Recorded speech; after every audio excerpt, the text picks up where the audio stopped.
Dan UI bangga tuh, Universitas Indonesia akan jadi world class university. World class university, disingkat WCUI. Yang bahaya, yang pengertiannya tanggung, tapi berupaya untuk mendiktekan sesuatu. Banyak kita lihat guru besar hukum, guru besar politik segala macam itu, konsepnya tidak jernih.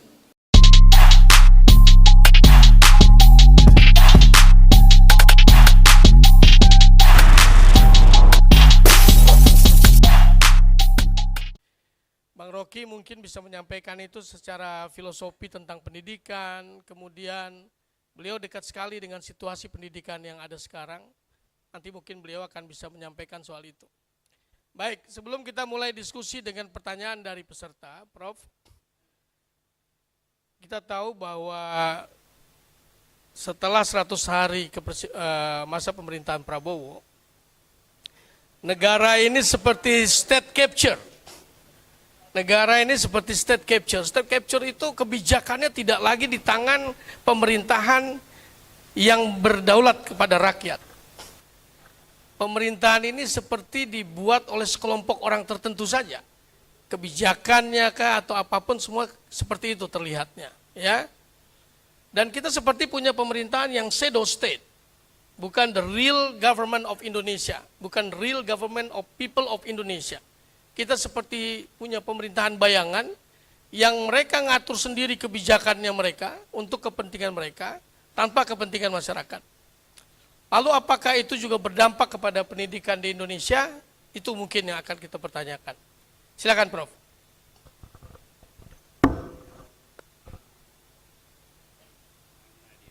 Oke.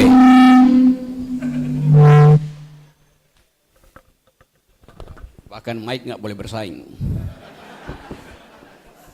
Oke, teman-teman, terima kasih. Diundang di sini oleh sebuah institut yang menghadirkan dari awal ide mendidik, yaitu para guru, PGRI. Dan tadi ada mitos di Kediri, dan mitos itu udah terjadi sebetulnya. Karena figur yang biasanya ditempel di dinding kiri kanan itu udah nggak ada.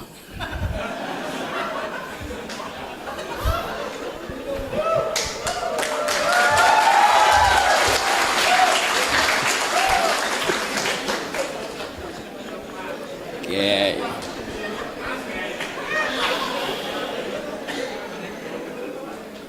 Bahkan yang sebelah kiri saya gantiin tuh. Mesti ada gambar sebelah kiri tuh. Saya ada di Kediri. Apa itu Kediri?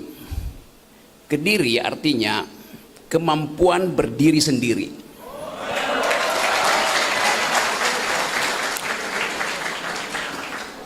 Jadi mengapa gambar hilang? Karena mereka atau dia tidak mampu berdiri sendiri.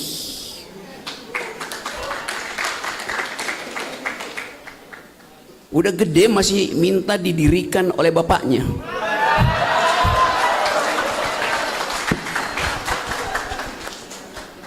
Prof, Pak Warek udah gelisah, Prof Warek. Ibu dari PAN, terima kasih Bu udah datang di sini, dan wakil rakyat hendak mengetahui pikiran rakyat, karena itu beliau tiba di sini. Tapi ada wakil rakyat yang kerjanya mau mengawasi pikiran rakyat, itu dungu namanya. Kita memilih wakil supaya kita tidak dibebani oleh pekerjaan teknis, bolak-balik mengawasi presiden. Jadi tugas dari wakil rakyat adalah mengawasi kekuasaan. Namanya anjing penggonggong. Tapi ada orang yang marah kalau saya bilang Anda wakil rakyat, artinya Anda anjing penggonggong. Bukan, kami bukan anjing, kami manusia. Iya tahu. Tapi dalam teori politik, watchdog itu dia tugasnya menggonggongi pemerintah, bukan menggonggongi rakyat. Nah, kalau ada anjing penggonggong yang gonggongi rakyat, getok aja palanya. Jadi ibu, seorang perempuan, dan pendidikan itu dimulai dari rahim perempuan. Rahim perempuan itu adalah fakultas kewarganegaraan pertama, fakultas hukum pertama, fakultas ekonomi pertama. Karena di rahim perempuanlah dimulai pemahaman tentang keadilan. Setiap perempuan yang hamil, dia ada dalam status membagi nutrisi dengan calon bayi. Jadi dari awal perempuan udah tahu cara membagi keadilan. Dia membagi kecemasan dengan bayinya, dia membagi nutrisi dengan calon bayinya, dia membagi vitamin dengan calon bayinya. Jadi kalau hak rahim itu terhalang oleh kebijakan ekonomi, maka kita mesti marah pada pemerintah. Karena artinya dari rahim perempuan sekolah pertama itu ditentukan sukses tidaknya seseorang dalam kehidupan selanjutnya. Itu yang kita sebut dalam statistik, berapa persen stunting yang bisa membatalkan pertumbuhan ekonomi 8%. Berapa persen stunting yang bisa membuyarkan harapan akan ada bonus demografi. Jadi rahim perempuan, disitulah dimulai masa depan negeri. Pendidikan artinya menghadirkan kemampuan untuk menganalisis persoalan, cuman itu filosofi pendidikan. Jadi kalau Anda mampu menganalisis persoalan, Anda bisa berpikir, saya tidak memerlukan pendidikan. Anda tidak memerlukan kurikulum yang sekedar memboroskan APBN, tapi dengan hasil IQ nasional kita sekarang tinggal 78. Bagaimana bersaing misalnya dengan anak-anak Filipina, anak Singapura, anak Vietnam, anak Thailand yang IQ-nya 100, 105, ada yang 115. Nah, kita mau periksa soal ini. Apakah turunnya IQ nasional itu yang menyebabkan negeri ini terpapar kemiskinan? Apakah kebijakan pendidikan kita seperti yang dimaksudkan oleh Ki Hajar Dewantara, Suwardi Suryaningrat. Nama aslinya kan Suwardi Suryaningrat, tapi dia nggak mau nama itu dipakai karena itu ada keningratan. Dia ganti namanya Ki Hajar Dewantara. Dari segi itu kita tahu filosofi Ki Hajar Dewantara menghendaki supaya ada kesetaraan berpikir. Tidak boleh ada kelas yang lebih tinggi, tetapi memanfaatkan kedudukan kelasnya itu untuk mengatakan, karena saya kelas elit maka saya bisa berpikir. Dari situ kita belajar. Ingarso, apa namanya, Sungtulodo, Ingmadia, Angun Karso, Tuturi Handayani. Itu versi resmi dari filosofi pendidikan kita. Selama Presiden Jokowi itu nggak berlaku. Karena yang berlaku adalah Ingarso sung korupsi, Ingmadia bangun dinasti, Tuturi cawe-cawe. Itu yang terjadi begitu. Kesulitan-kesulitan itu yang ingin kita pastikan, kita bongkar dari sekarang. Tadi saya mulai dengan Kediri artinya kemampuan berdiri sendiri, termasuk di dalam membuat kurikulum sebetulnya. Kalau Anda pergi sekarang di beberapa negara bagian di Amerika, Anda bilang, saya dari Kediri mau belajar di satu universitas San Francisco. Rektornya akan bilang begini, silakan mas, dia panggil mas, kamarmu ada di lantai 3, ruang kerja saya ada di lantai dasar. kata si profesor. Besok pagi kamu datang ke ruangan saya, bawa kurikulum yang hendak kamu pelajari. Mahasiswa sekarang disuruh menulis kurikulumnya sendiri, karena percaya bahwa kediri itu, kemampuan berdiri sendiri didasarkan pada keinginan untuk mengisi kepala. Di kita pendidikan itu diisi kepalanya oleh negara, ngaco. Ada standar kurikulum. Coba Anda bayangkan,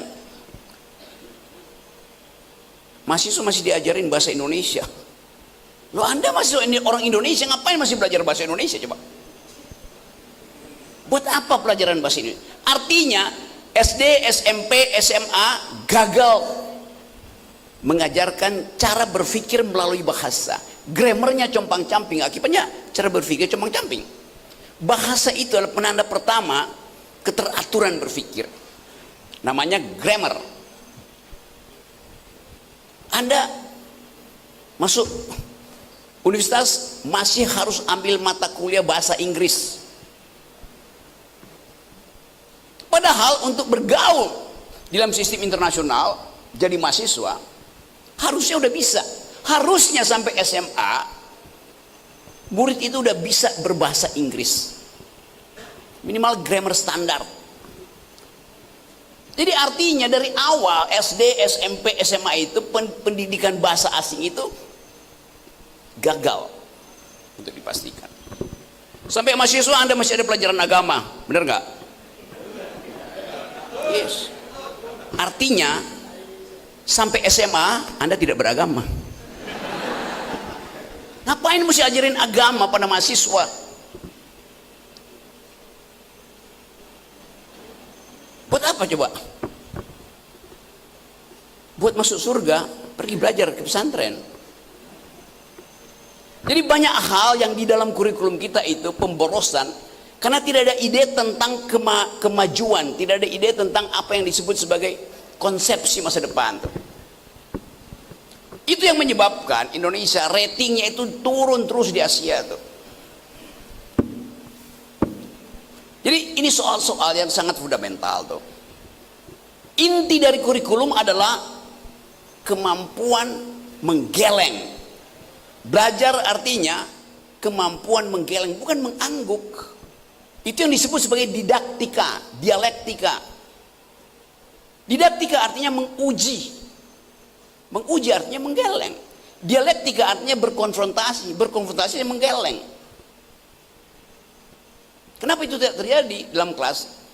Kalau dosennya lagi ngomong di situ, mahasiswanya nyatat, seolah-olah yang diucapkan dosen itu adalah benar. Padahal mungkin dosen itu ngajarin sesuatu yang dia nggak baca. Kalau dia ngajar fisika misalnya, ilmu fisika itu berubah setiap 8 jam. Kalau dia telat membaca 2 hari, pengetahuan dia itu udah obsolete. Apa obsolete? Udah kadaluarsa. Sementara mahasiswa yang terlambat masuk kelas diusir sama dosennya karena tidak mengucapkan Assalamualaikum warahmatullahi wabarakatuh. Apa hubungannya Assalamualaikum dengan E equals MC square dari Einstein? Itu namanya basa-basi. Si mahasiswa misalnya, kamu telat, nggak boleh masuk. Feodalisme masih bekerja di ruang-ruang kampus tuh. Musuh utama pendidikan adalah feodalisme. Kalau si mahasiswa bilang, Pak, saya dengar dari luar Bapak menerangkan sesuatu dan itu salah Pak. Padahal mahasiswa itu memang tahu. Kenapa dia telat? Karena tadi malam habis sahur dia masih nongkrong di kafe dekat sini untuk cari sinyal gratisan, karena dia mau mengakses jurnal terakhir di bidang fisika yang diterbitkan oleh Cambridge University misalnya. Dia baca itu. Kan kita bisa akses internet itu berlimpah pengetahuannya. Si mahasiswa ini mengakses informasi terakhir tentang teori kuantum. Lalu dia temukan di situ bahwa oke, ada variabel baru di dalam ilmu fisika. Dia tungguin di jendela situ, dia dengerin dosennya itu menerangkan sesuatu yang sudah tidak dianggap, karena itu teori 2 minggu lalu itu. Dia tetap diusir. Padahal pengetahuan mahasiswa itu lebih bagus dari sebutan dosen. Yang saya mau terangkan adalah kita sekarang bisa belajar real time tentang apa aja tuh. Nah, konsekuensinya kecepatan berpikir itu seringkali digoda untuk dipertandingkan dengan keyakinan kebudayaan, keyakinan religius. Nah, problem kita atau problem dunia hari ini adalah bagaimana pertumbuhan ilmu pengetahuan itu secara logika didampingi oleh kebutuhan untuk memastikan bahwa logikamu itu tidak boleh membatalkan etikamu. Itu yang jadi problem dunia sekarang. Setiap hari kita bisa tahu apa aja hanya dengan 2 kali klik artificial intelligence. Gampang, apa aja Anda bisa tahu. Tapi dengan cara yang sama, kita perlahan-lahan mengumpankan diri pada teknologiisme. Logics evolve, logics growth, ethics decline. Itu konsekuensinya. Sebagian dari kita hari ini mengandalkan pengetahuan kita berbasis pada smartphone Anda itu. Artinya hidup kita sebetulnya sebagian besar sudah bersifat teknologis. Tubuh etik kita itu perlahan-lahan menyusut, diganti oleh tubuh teknis, tubuh teknologi itu. Bahkan kompilasi antara tubuh biologismu dengan tubuh teknologimu bisa menimbulkan problem-problem psikologis. Kalau Anda ketinggalan handphone dalam 2 jam, Anda pasti gelisah. Timbul gejala mual, GERD-nya naik, itu asam lambungnya naik. Anda mengalami psikosomatik. Jadi Anda tidak mungkin lagi terpisah dari handphone Anda. Dia menjadi bagian eksistensial dari hidupmu. Dengan alasan apapun. Ya mungkin ada paper di handphone itu yang mesti Anda presentasi tertinggal. Atau Anda cemas bahwa tempat kosmu itu, begitu pacarmu datang dia lihat kok ada foto orang lain di handphonemu yang tertinggal. Cekcok. Jadi relasi antara teknologi dan biologi bisa menimbulkan problem psikososial. Juga problem politik. Lupa dihapus di handphone, tersadap oleh Pegasus, viral sebagai transaksi korupsi. Kan begitu banyak. Sekarang korupsi itu diendus melalui handphone. Jadi Anda tergantung pada si handphone. Hidup biologismu, hidup psikologismu tergantung pada status teknologi yang ada selalu di kantongmu atau di tasmu. Tapi demikian sebaliknya.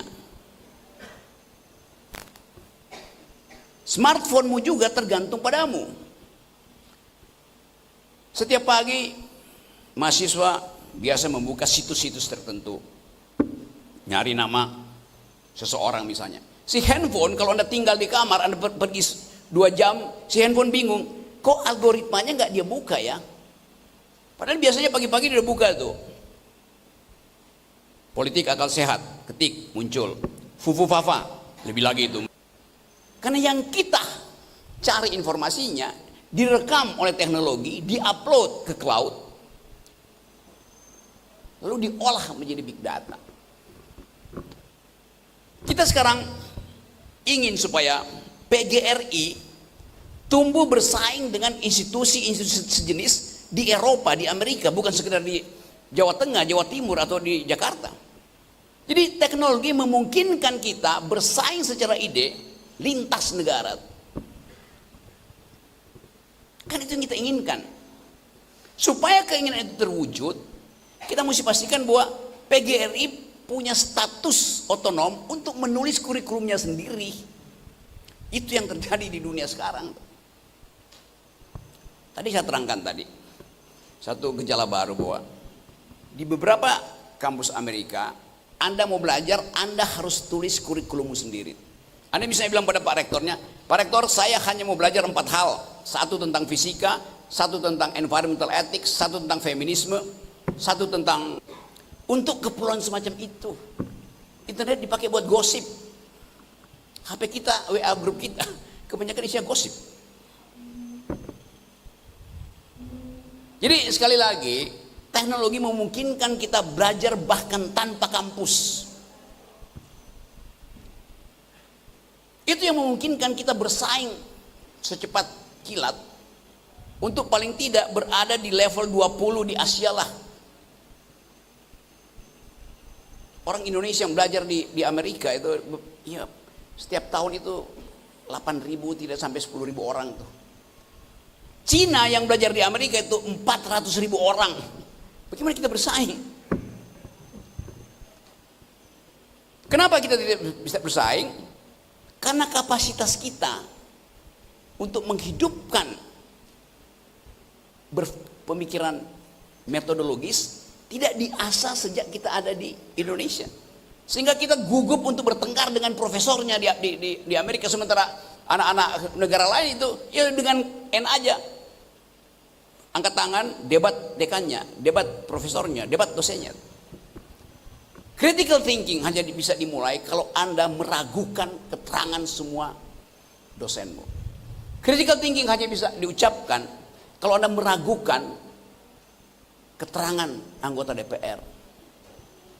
Critical thinking hanya bisa dilanjutkan kalau Anda menggeleng terhadap Danantara, menggeleng terhadap makan siang gratis, menggeleng terhadap food estate, supaya timbul dialektika.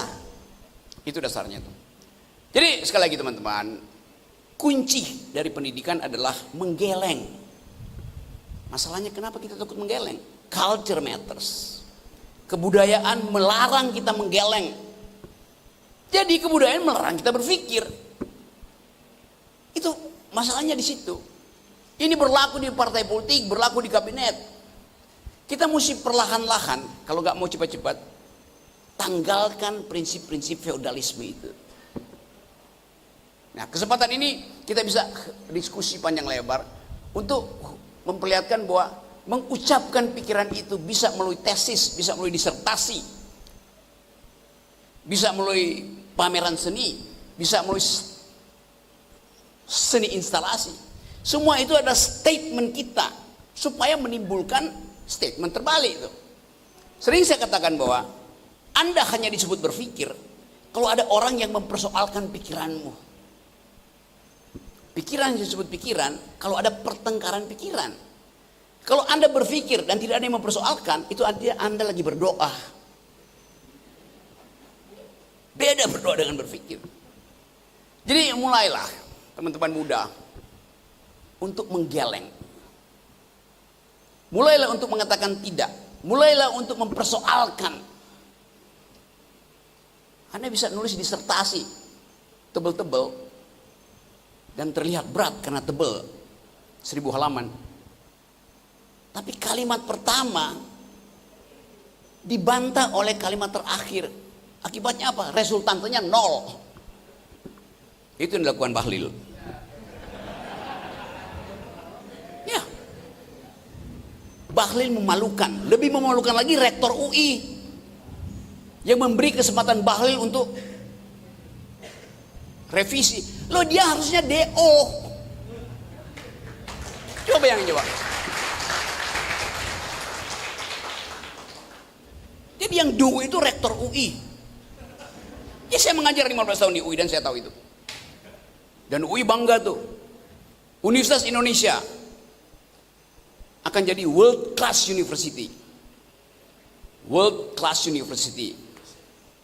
Disingkat WCUI. Di WC yang berkuasa bukan rektor, tapi rektum. Cari di Google apa itu rektum. Jadi teman-teman semuanya, coba kita jadikan hari ini sebagai pemberontakan pikiran tuh. Supaya kita punya dalil untuk diucapkan kepada pemerintah. Kita punya dalil untuk mengatakan bahwa Indonesia yang berpikir bisa ditemukan kembali.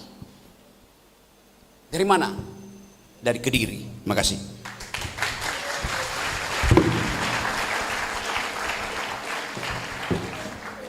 Iya, jadi kalau pemimpin kampus itu rektor, kalau WCUI rektum. Oke, hadirin semua, demikian trigger dari Bang Rocky, tapi tentunya lebih tajam lagi kalau kita diskusikan. Tapi secara umum saya menyimpulkan bahwa kemandirian berpikir itu diisi oleh pemikiran kita sendiri, bukan oleh kurikulum. Ya, itu yang dimaksud Bang Rocky tadi dengan merdeka belajar dan lain-lain. Itu sebenarnya ada porsi lebih besar mahasiswa dapat menentukan apa yang ingin dia pelajari. Ya, yang kedua, musuh utama pendidikan adalah feodalisme. Jadi Pak Warek, Pak Dekan, ada semacam ketika belajar bersama antara dosen dan mahasiswa itu ada equal position, ya Dok. Jadi posisinya equal position, bukan seperti seorang bapak dan seorang murid. Mestinya dia equal. Musuh berdebat juga, artinya kalau mahasiswa ada yang tidak setuju berdebat, ya dosen harus menerima banget itu soal itu. Ya itu yang dimaksud dengan Bang Rocky tadi. Logika feodalisme. Memang kelemahan di kita ini pendidikan itu lebih kepada feodalisme. Jadi seorang guru, seorang anak dengan muridnya, dan kita mesti patuh dengan itu. Oke. Ada persoalan dengan logika dengan dukungan teknologi itu ternyata juga menimbulkan decline of ethic. Jadi ada etika yang terlupakan ketika logika lebih didukung oleh teknologi. Dan berpikir harus menimbulkan perdebatan. Artinya Anda juga tidak boleh setuju dengan Bang Rocky. Ya Bang ya? Harus, kalau Anda setuju Anda berdoa juga berarti. Anda sedang mengamini Bang Rocky. Ya. Oke, siapa yang ingin melawan perdebatan dengan Bang Rocky? Silakan, ada 3 penanya untuk sesi pertama. Mas tadi saya lihat lebih dulu mengangkat, kayaknya udah siap dari seminggu yang lalu pertanyaannya. Yang kedua, mohon maaf dari sisi ya, yang perempuan silakan Mbak. Nanti yang kedua ya, yang ketiga ya kamu, ya, iya kamu, ya. Oke, silakan Bang. Silakan sorry penanya. Ada panitia? Mas.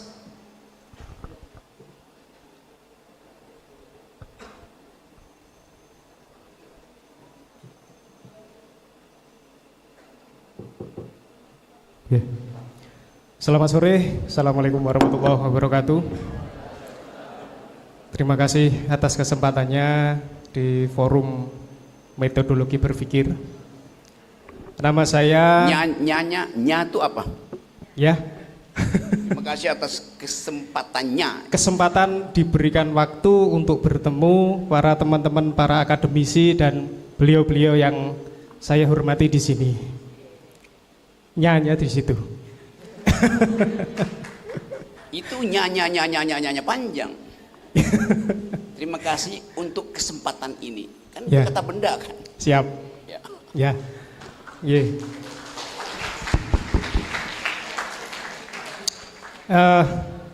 Nama saya Rengga Yuda Santoso dari Universitas PGRI Empu Sindok Nganjuk. Di sini langsung saja tanpa basa-basi terkait dengan tema yang disajikan. Langsung aja tanpa basa-basi, itu basa-basi. Oke, siap. Pakai retorika sedikit. Nggih. Nampaknya terkait dengan tema merdeka belajar dan merdeka berpikir ini menimbulkan sedikit paradoks bagi saya. Cuma bagi orang lain mungkin itu menganggap normal. Paradoksnya seperti ini. Saya membaca di platformnya Taman Siswa itu mengatakan bahwa pendidikan yang merdeka itu salah satunya yang pertama adalah terkait dengan kodrat alam. Yang kedua terkait dengan kemerdekaan itu sendiri. Itu yang ditulis di dalam platformnya Taman Siswa. Nah, yang menjadi permasalahan paradoksnya di sini adalah terkait dengan sistem akreditasi yang menjadi konteks. Kenapa sistem akreditasi ini menjadi variabel yang saya ajukan? Karena yang pertama yang terjadi di institusi Dikdasmen, salah satunya, ketika ada siswa yang tidak bisa membaca, kenapa harus dinaikkan? Kenapa harus diluluskan? Pertanyaannya yang besar adalah karena akreditasi.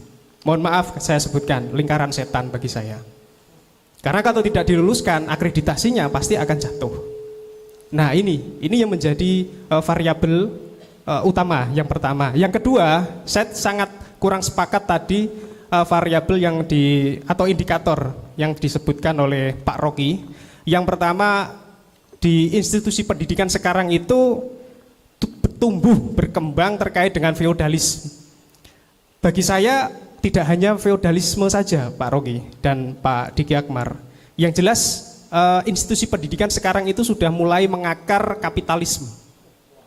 Anda sebut tidak setuju dengan variabel feodalisme. Ya, jadi, kurang Pak Rocky. Ya, karena itu coba. Ya. Kalau tidak setuju, artinya ya, Anda menambahkan.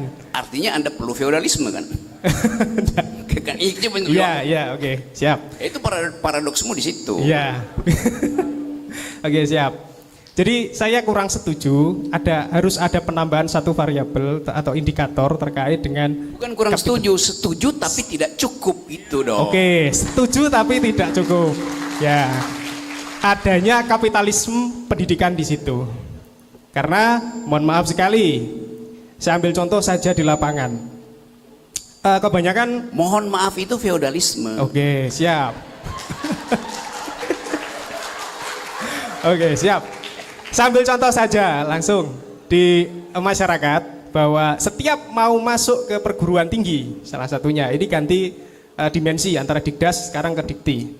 Masuk ke Dikti atau pendidikan tinggi atau universitas, pastinya yang dipertanyakan pertama itu terkait dengan apakah ada kuliah gratis. Ini tidak bermaksud untuk menanyakan si yang bersangkutan itu apakah inferior atau memang sudah terdidik bahwasanya inferior itu tidak harus diukur dari materi, tetapi dari budaya. Apakah seperti itu? Terima kasih Pak Rocky dan Pak Diki Akmar. Oke. Baik, kita lanjut yang kedua dulu. Boleh nggak satu-satu dulu ya, biar fresh ya. Oke. Ada nggak kuliah gratis? Kenapa Anda persoalin itu? Si mahasiswa, si calon mahasiswa tidak bertanya, dia meminta kuliah gratis. Menuntut. Karena dia tahu, walaupun dia nggak tahu, kita bikin dia tahu, kita bantu dia tahu. Tugas pemerintah adalah di dalam konstitusi, satu, mencerdaskan kehidupan bangsa. Dua, memelihara fakir miskin. Jadi kewajiban pemerintah mencerdaskan. Karena itu pendidikan mesti gratis. Kan itu dasarnya tuh. Jadi ontologi dari pendidikan adalah kecerdasan, diukur di situ. Nah, hak itu diatur di konstitusi. Hak siapa? Ya hak warga negara. Hak warga negara menimbulkan kewajiban pada negara. Nah, karena itu ada 20% dialokasikan untuk memenuhi kewajiban itu. Nah, sekarang dipangkas. Artinya presiden melanggar perintah konstitusi. Oh ya, demi efisiensi, iya. Tetapi ada hal yang tidak mungkin atau tidak diizinkan, bahkan tidak diperbolehkan untuk ditawar oleh APBN. Itu dasarnya.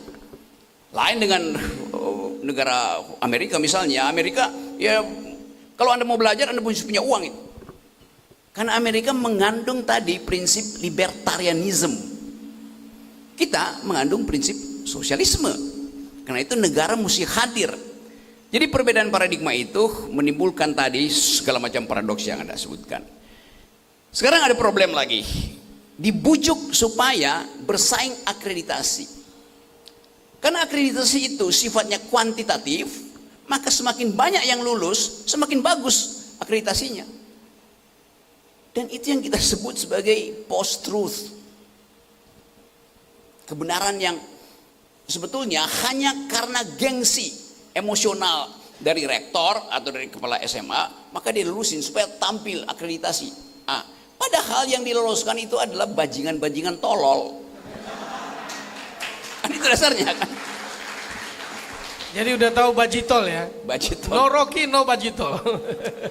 Bajingan tolol. Nah itu yang kita pakai juga supaya UI akreditasi tinggi, maka mesti diluluskan Bahlil, mesti diluluskan menteri ini, mesti diluluskan Kapolda ini.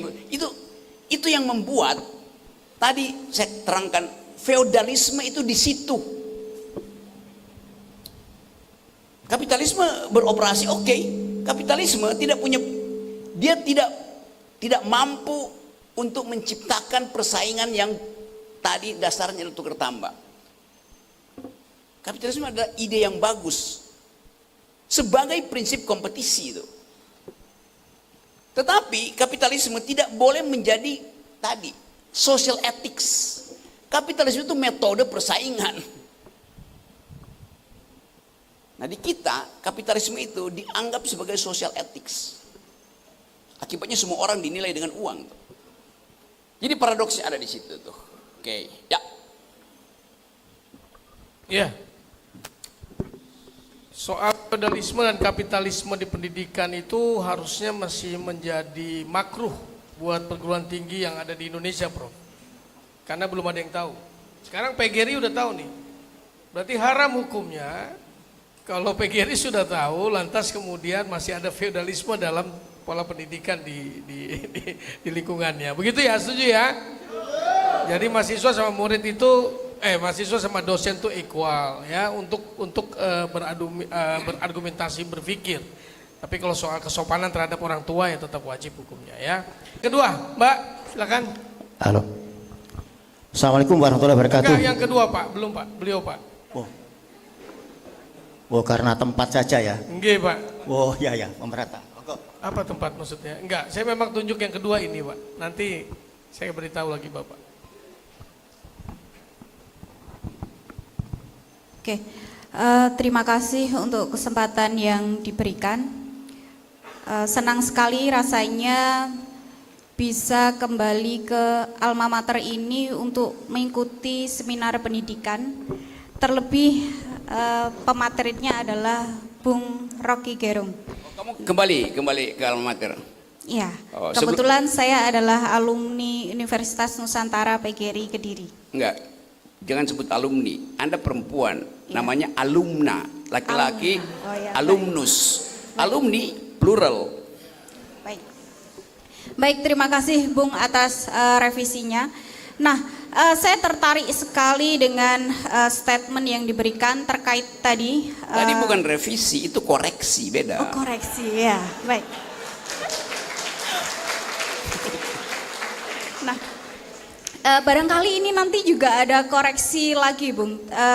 Tadi saya sempat mengutip beberapa kalimat yang Bung Rocky sampaikan, yaitu terkait jika pikiranmu tidak dipermasalahkan, maka esensi dari berpikir itu belum sampai, begitu. Nah, ini ada sedikit cerita, Bung. Jadi beberapa waktu yang lalu, kebetulan saya kan seorang guru di sebuah sekolah di Kota Kediri, tingkatan SMA, begitu. Nah, beberapa waktu yang lalu saya itu saya mau pastikan menulis. dulu, kenapa Anda anggap jadi guru itu kebetulan?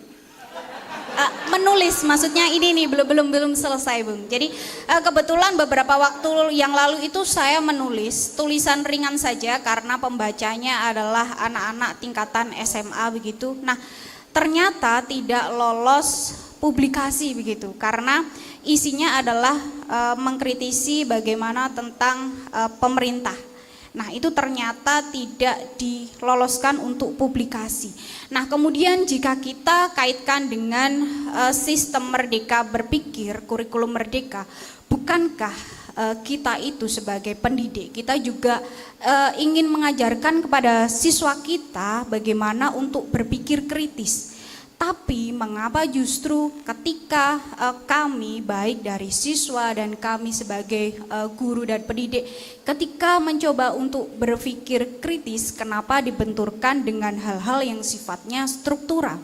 Seperti itu. Nah, bagaimana menurut Bung Rocky, barangkali ini juga bisa jadi nasihat untuk kami selaku pendidik dan juga barangkali bisa digunakan untuk adik-adik di sini calon pendidik begitu, karena kan yang mengadakan ini adalah Fakultas Ilmu Pendidikan begitu.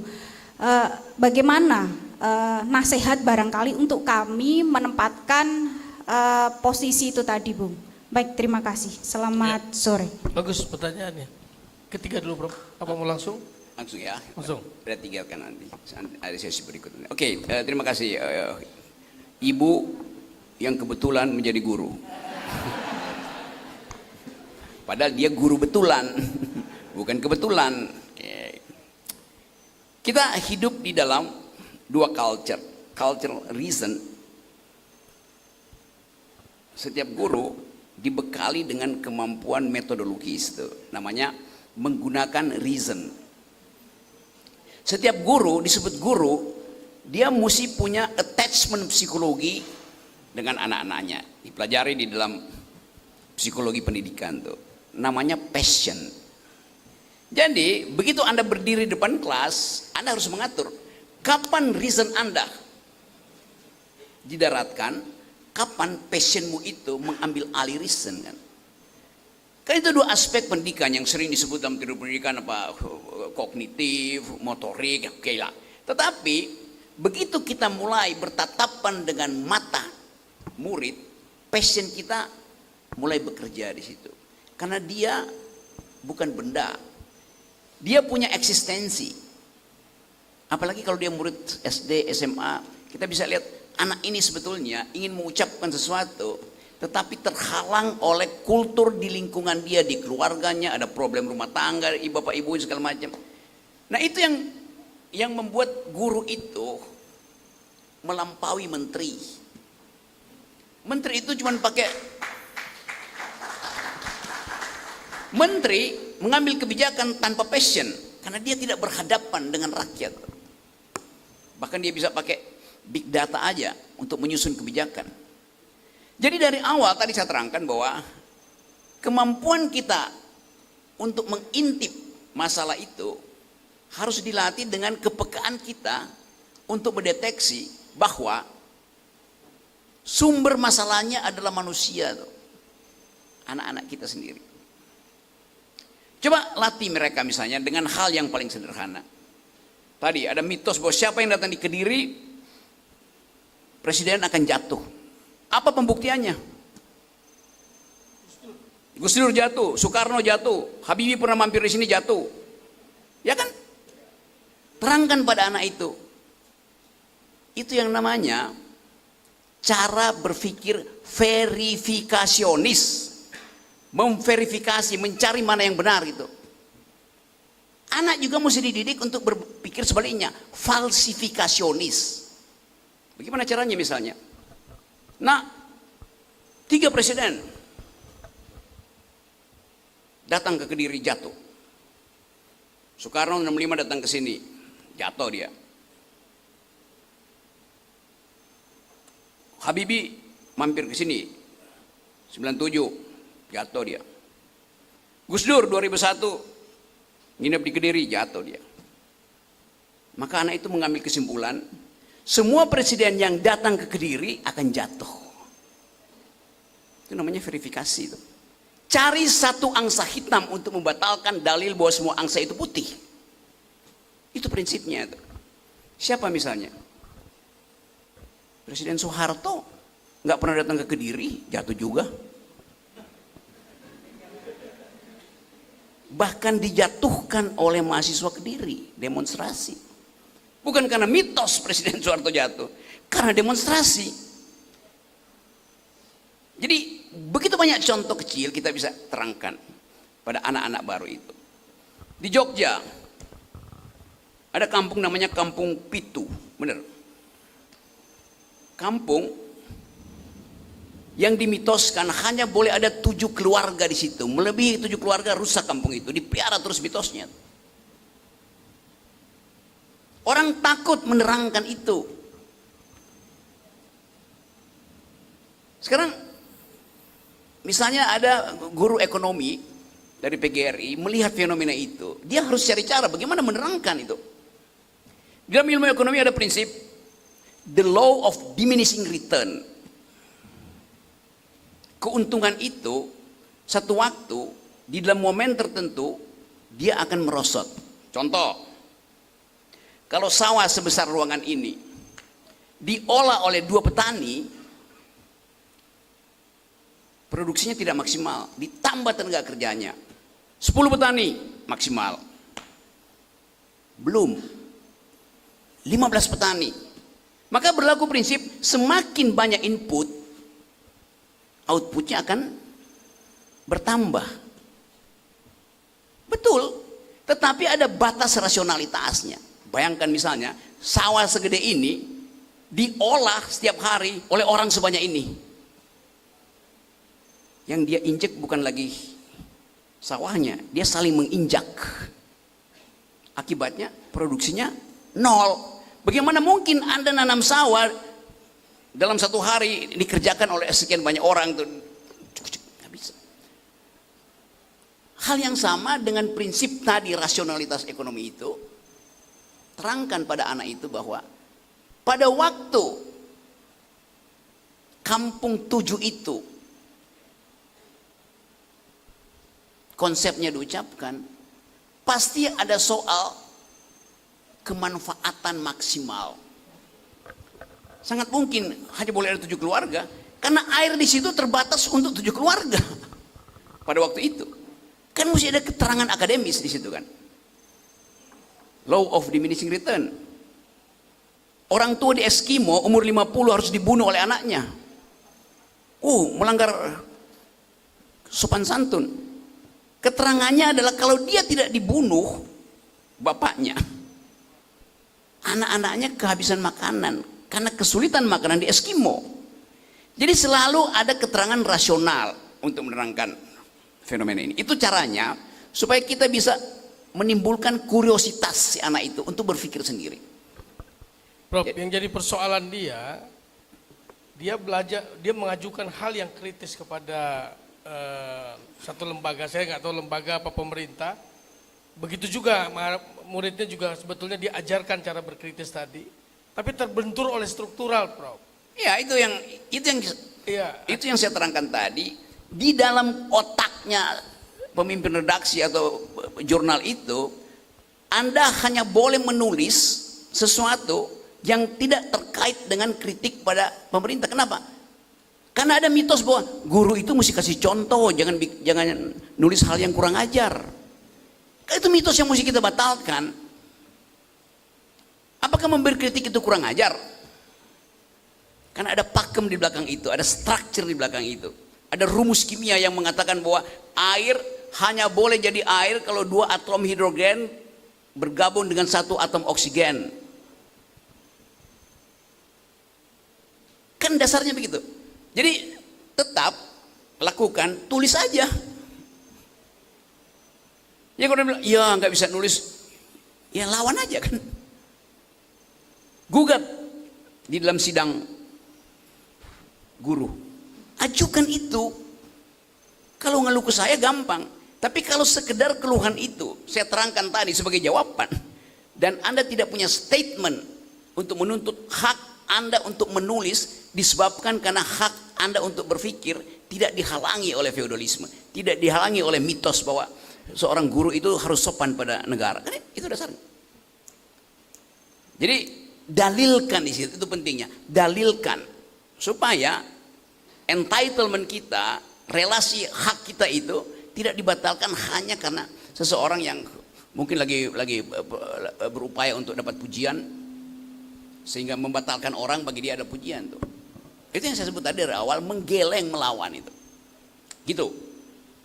Ya, Anda harus bangga dengan diri sendiri maksudnya, Mbak. Ya, Anda bangga saja kalau Anda sudah berani mengkritisi, seperti air yang tidak pernah berhenti menetes pada batu, batunya lama-lama lubang juga. Jadi poinnya adalah tetap Anda kritis, tetap Anda ajarkan anak-anak Anda kritis. Persoalan benturan-benturan dengan itu sudah itu sudah budaya yang susah sekali kita hancurkan, tapi insya Allah ketua DPRD baru bisa merubah suasana di Kediri tidak seperti itu. Ya Bu ya, kritis itu menambah pengetahuan luar biasa sebenarnya. Baik, yang ketiga tadi yang di belakang, ya Bapak nanti yang kedua pertama ya Pak ya, ya. Oke, silakan. Yang tadi ya, enggak, ini masih termin yang tadi Mas, yang tadi dulu ya. Agak cepat ya Mas, nama biar banyak yang bisa punya kesempatan bertanya ya. Basa-basinya dikurangi.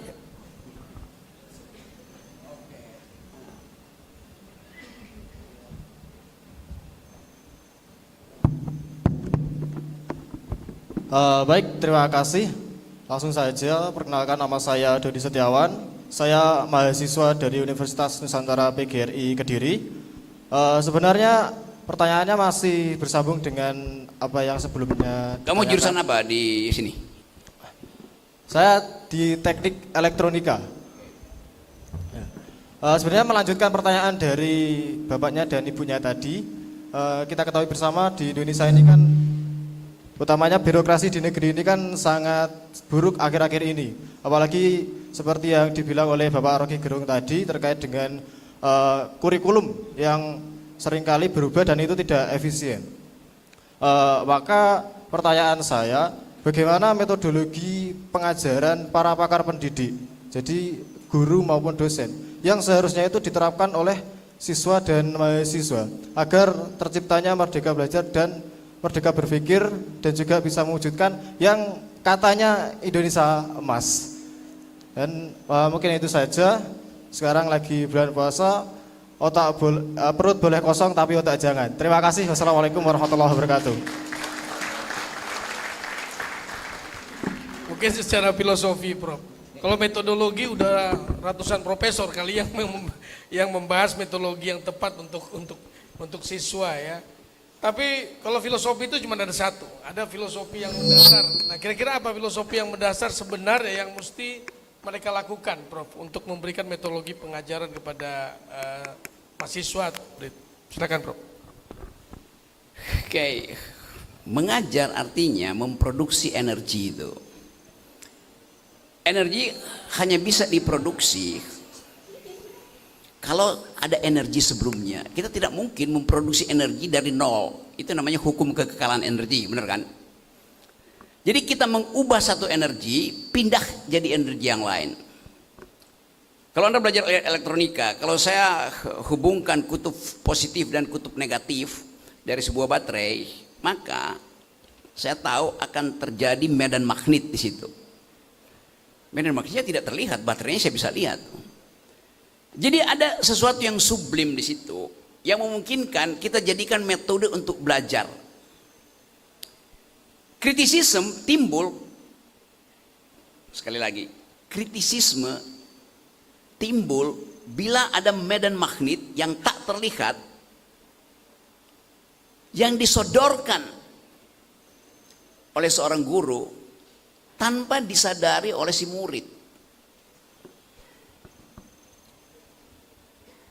Bagaimana konsepnya?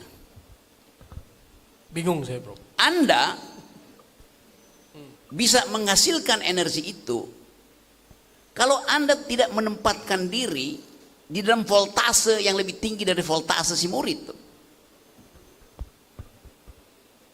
Anda anggap bahwa murid itu adalah teman berfikirmu.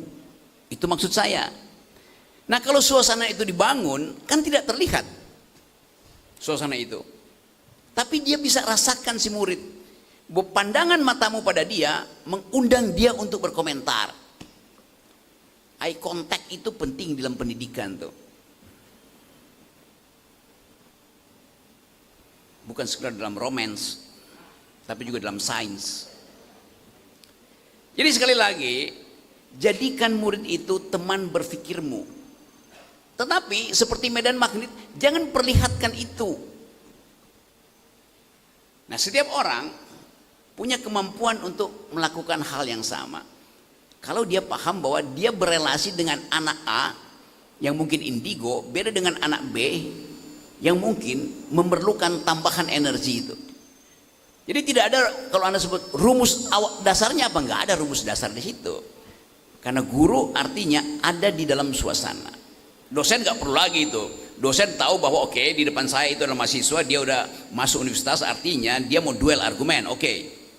Tapi psikologi perkembangan tidak begitu. Anak SMP pasti masih ada, oke, itu guru itu adalah panutan. Tapi kalau terus-menerus jadi panutan, anak itu akhirnya akan terus-menerus menjadi murid. Jadi pastikan bahwa tadi relasi itu disederhanakan supaya bahasa tubuhmu itu dianggap oleh si anak tidak dominan. Demikian sebaliknya, Anda menganggap bahwa anak itu tidak submisif. Nah, ini relasi yang memang harus dilatih di depan kelas. Kira-kira itu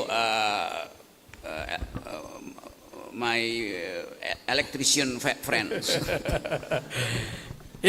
Ya poinnya secara filosofi bahwa metode mengajar itu harus ada suplai energi yang tersampaikan. Ya, harus ada suplai energi yang tersampaikan. Nah, apakah sekarang yang Anda rasakan metodologi yang ada ini sudah seperti itu atau belum? Ya, tinggal itu saja.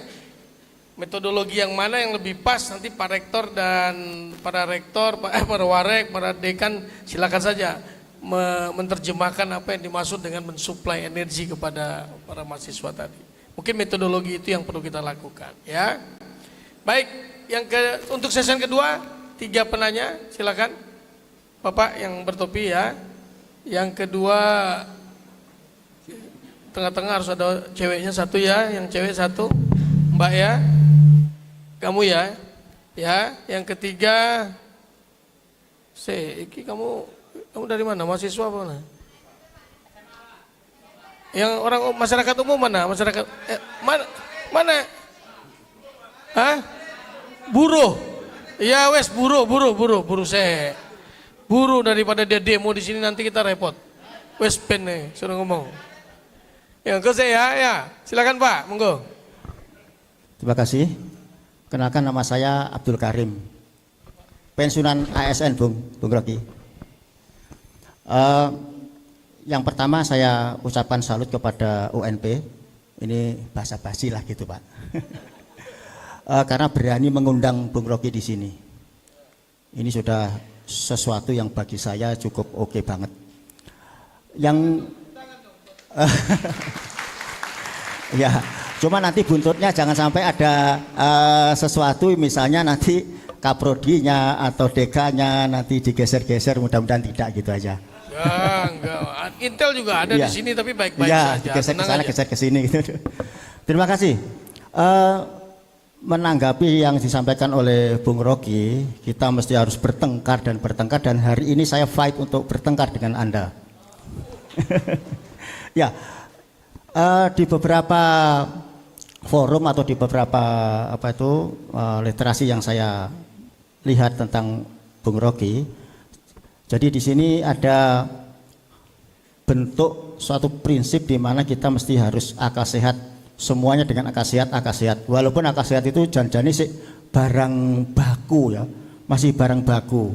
Artinya itu standar-standar minimal sebetulnya. Ini standar umum. Nanti silahkan diterjemahkan. Bab apa? Jadi guru harus dengan akal sehat. Jadi pemimpin harus dengan akal sehat, dengan akal sehat. Itu kan masih umum. Mohon nanti diperjelas. Tapi yang jelas pertanyaan yang sangat kami ngajak bertengkar dengan Anda terkait dengan filosofi pendidikan tadi. Menurut Bung Rocky, itu kan mendidik siswa atau mahasiswa untuk bebas dari belenggu kebebasan berpikir. Nah, di antara belenggu itu adalah feodalisme, kemudian dogma, kemudian kepercayaan dan lain-lain. Saya perlu bertanya dengan Bung Rocky, apa parameter untuk dikatakan negara maju? Sebab apa?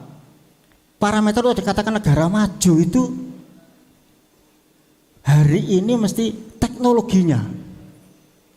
Enggak mungkin kita mengatakan Arab Saudi negara maju. Enggak mungkin negara-negara misalnya yang bisa memakmurkan rakyatnya di negara-negara yang di situ betul-betul monarki, tapi bisa rakyatnya hidup sejahtera, adil, dan seterusnya. Tapi ujung-ujungnya China, ujung-ujungnya Amerika, ujungnya dan sebagainya. Nah, lalu kalau kita telisik lebih jauh lagi, Cina dengan paham sosialis dan itu semi komunisnya itu ternyata dia menggunakan metode ATM, amati, tiru, dimodifikasi, dan itu pakai dogma. Tentu kekuasaan akan membagi, udah kamu sarjana teknologi apa begitu, temukan ini, tiru ini. Jadi ada pemaksaan di situ. Tanpa dipaksakan tentu tidak akan ada sebuah kemajuan. Itu satu prinsip saya secara pribadi, makanya melawan Bung Rocky. Nah, kemudian apalagi kepercayaan dan keyakinan, ini bagian musuh daripada kebebasan Anda. Padahal spiritual yang berupa semangat seperti itu bisa mengalahkan segalanya. Sebut saja ketika Thomas Edison itu kan dari keyakinan juga, walaupun itu kebebasan berpikir. Jadi keyakinan itu juga bagian daripada untuk mencerdaskan seseorang dari diri sendiri. Ini suatu contoh, walaupun ini agak-agak sedikit bertentangan yang saya contohkan yang terakhir tadi. Kemudian di Jepang juga begitu, kepercayaan di negara yang sangat katakan feodal, negaranya maju. Nah, kembali kalau begitu ke Indonesia, ini formatnya nanti seperti apa Bung Ruki wujudkan. Itu yang pertama ya. Jadi kira-kira seperti apa kalau menyikapi yang saya tantang seperti itu. Yang kedua, ini terkait dengan masalah independensi. Saya sangat berharap, Bung, Anda sudah dapat gelar namanya Presiden Akal Sehat, dan jiwa provokatifnya udah melekat banget, dan provokatif yang positif karena mengajak untuk bebas berpikir. Saya sangat berharap Bung Rocky membuat sebuah legasi, dalam arti implementasinya seperti ini. Bila mana perlu mendirikan Rocky Gerung Institute. Kalau Bung Rocky setuju, mungkin kami akan bincang-bincang, walaupun saya masih sendirian. Silahkan dibangun dari Kediri. Kami akan mengajak teman-teman untuk membentuk sebuah fisikal, artinya tuh implementasi dari apa yang Bung Rocky propagandakan selama ini. Tentu ini harus berani-berani yang non struktural, walaupun ada izin-izin tertentu. Ini penting karena apa? Jadi Bung Rocky tidak hanya segera dinilai beberapa orang yang nggak setuju itu ngibul gitu loh. Jadi prakteknya seperti ini loh. Jadi teori ini akan, dan saya walaupun seumur sekian, kalau Bung Rocky dirikan itu saya ikut bergabung, saya siap untuk menjadi murid Bung Rocky. Sekaligus bagaimana ke depan akan muncul seorang pemimpin dari independen, walaupun Bung, itu sekarang sudah presiden thresholdnya sudah 0%. Tapi calon dari independen harus muncul. Paling tidak, ayo dong uji materi dari teman-teman DPD, karena itu senator juga itu bagian daripada cerminan independen. Kita gugah mereka-mereka itu.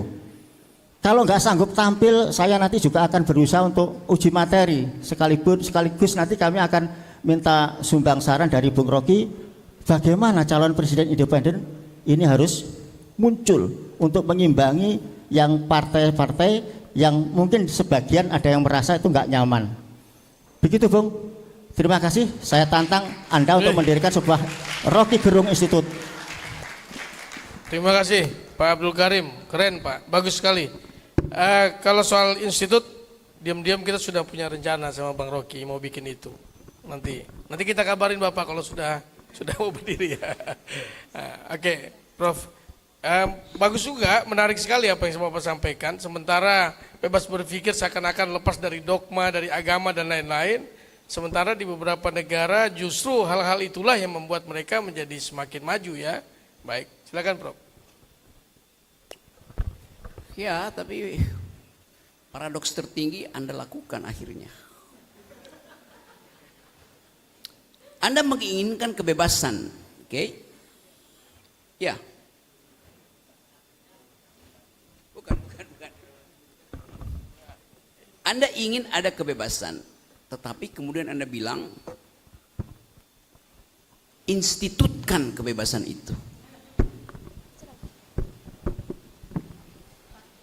Tahu nggak artinya institut?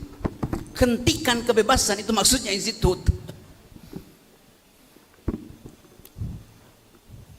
Maaf Bung, kami tidak dalam arti memparadokkan begitu, tidak. Artinya Gini. saya ingin buktikan Anda ada solusi seperti apa. Toh realitanya seperti itu gitu loh. Nah itu. Oke.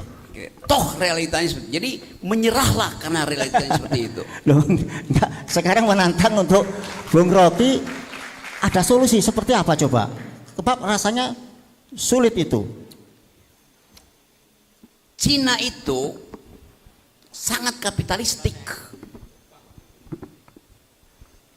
Semua hasil adaptasi, semua hasil kompetisi, semua hasil inovasi itu terjadi karena ada kompetisi di antara kapitalis-kapitalis kecil, bahkan di tingkat desa. Outputnya dikendalikan negara. Begitu yang terjadi di Cina. Bukan dia niru-niru, disuruh kompetisi itu. Tuh, salah baca Cina tuh. Yang terjadi begitu, state capitalism menjamin ada kompetisi. Bukan di dalam wilayah politik, tapi di dalam wilayah pikiran. Yang terjadi di Cina begitu. Ada kebebasan nggak di Cina? Ada. Di mana ya dalam kompetisi itu. Bahkan negara gaji orang untuk berkompetisi itu. Kan dasar dari kebebasan adalah kompetisi. Tetapi di ujungnya negara yang menentukan distribusinya ke sana. Dan itu Jerman juga lakukan itu. Tetapi Jerman lakukan itu di zaman Hitler. Mengumpulkan seluruh sumber daya untuk membangun mesin perang. Jadi selalu ada social konteksnya tuh. Cina konteks sosialnya adalah dia mesti feeding 2 miliar manusia yang ada di situ. Jerman terganggu harga dirinya karena 2 kali kalah dalam perang. Nah kita Indonesia tidak didesain untuk hal semacam itu. Karena Indonesia tidak ada prinsip civis pacem para bellum. Kan kita pakai prinsip harmoni.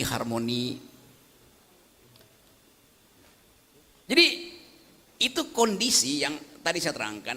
Ada harmoni, tetapi di dalam harmoni bukan kesetaraan yang bermukim, tetapi hierarki. Hierarki apa? Hierarki feodalisme.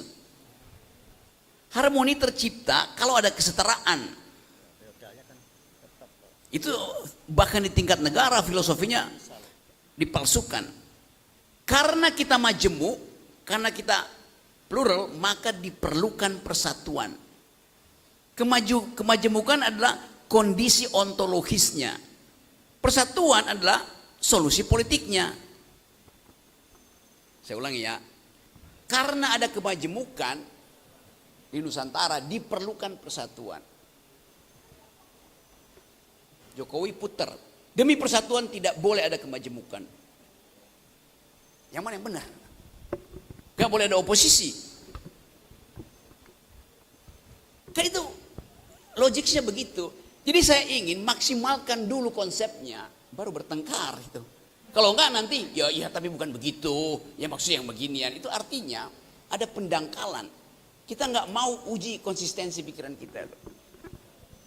Kebebasan dan institusionalisasi itu bertentangan.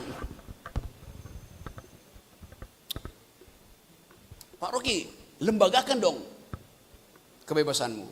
Lo artinya nggak bebas lagi. bukan itu maksudnya. Maksudnya ada solusi. Apa solusinya? Institusi. Ya itu bukan solusi namanya. Itu konsekuensi aja tuh. Silakan yang lain ambil konsekuensi itu kan. Sama seperti kalau saya kasih kritik. Iya tapi Rocky Gerung itu forum diskusi akal sehat cuma kasih kritik terus menerus. Apa solusinya tuh? Loh saya memilih menjadi kritikus. Bukan pemberi solusi.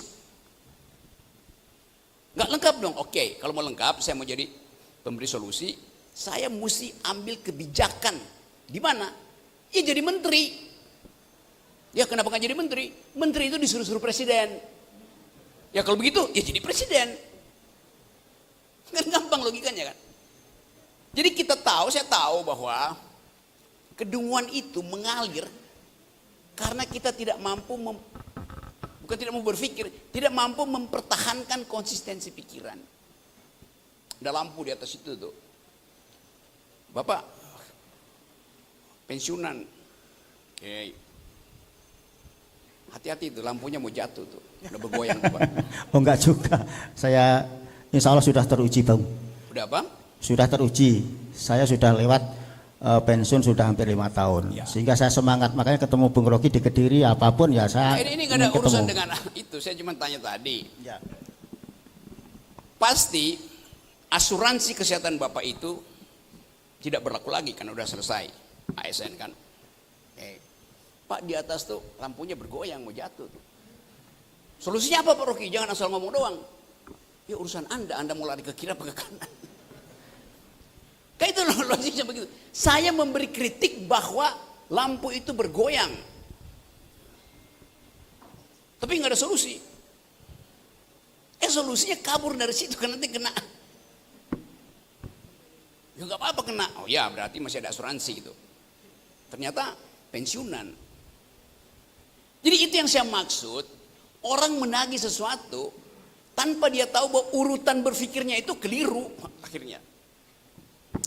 Tapi saya paham psikologi. Kenapa? Karena ada semacam pepatah di Indonesia.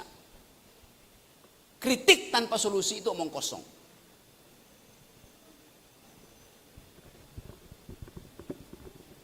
Sama seperti Presiden Jokowi bilang, yang penting kerja, teori nggak perlu. Nah, sekarang terjadi tanpa teori kita harus bayar 800 triliun bulan depan dan nggak ada uang. Bung kalau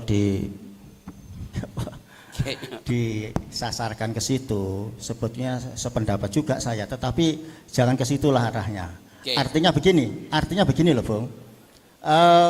Saya tetap kepingin generasi itu berpikir kritis dan merdeka.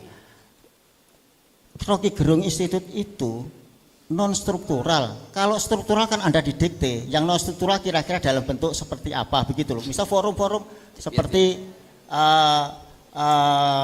MH Ainun Najib misalnya begitu, minimalnya seperti itu.